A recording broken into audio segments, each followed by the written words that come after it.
Hello my flute friends and welcome back to Mimi's Tips. Today I'm going to be talking about a very important type of movement in the Baroque period. Most of you flutists are familiar with the Siciliano movement of Bach's sonata in E-flat major.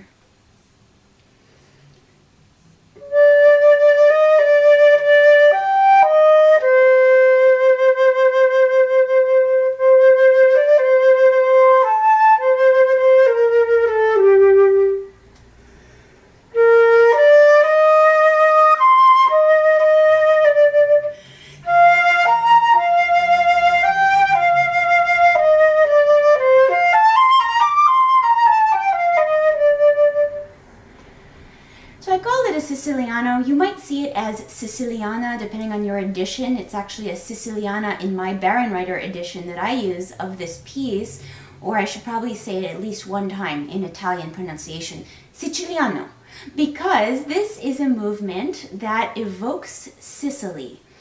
And what's interesting is that in Baroque opera, as well as instrumental music, the Siciliano movement always had, or aria, it was usually in 6/8 or 12/8 rhythm, and has a very characteristic dotted rhythm that you heard in our part.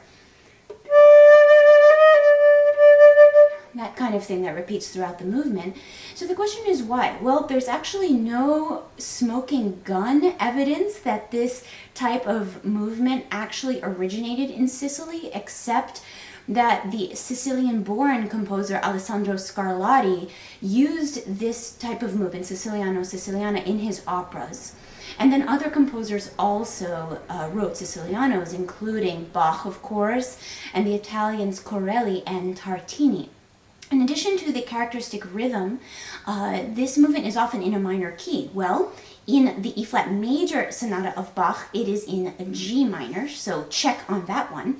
Also, it often has a melancholy mood in either operas or instrumental works, and you definitely feel that, I think, in this. So just knowing about those backgrounds can help influence our interpretation, and then it could also influence other Sicilianos in our repertoire.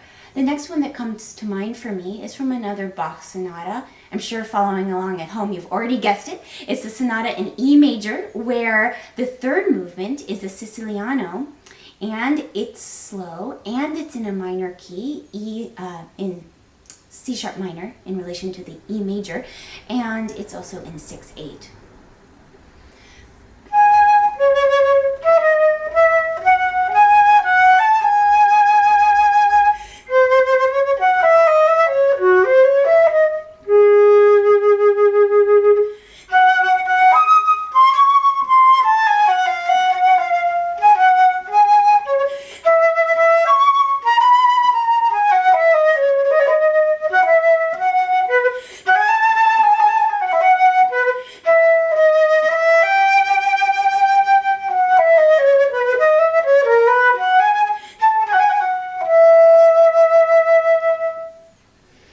So all those elements are present, both the rhythm, the dotted rhythm, the 6/8, and the minor key.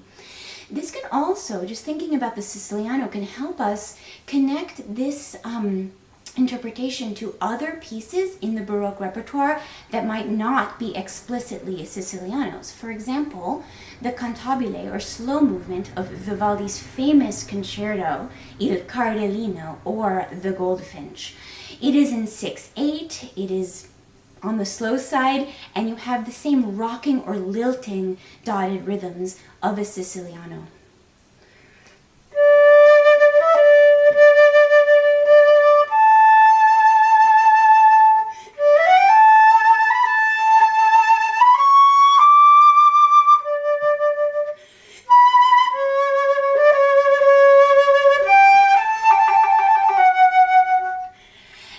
Actually, this is not in a minor key. This is still in the D major of the rest of the concerto, but where I really feel we can think more deeply about what would a Siciliano mean is the idea that this is an island surrounded by, of course, water.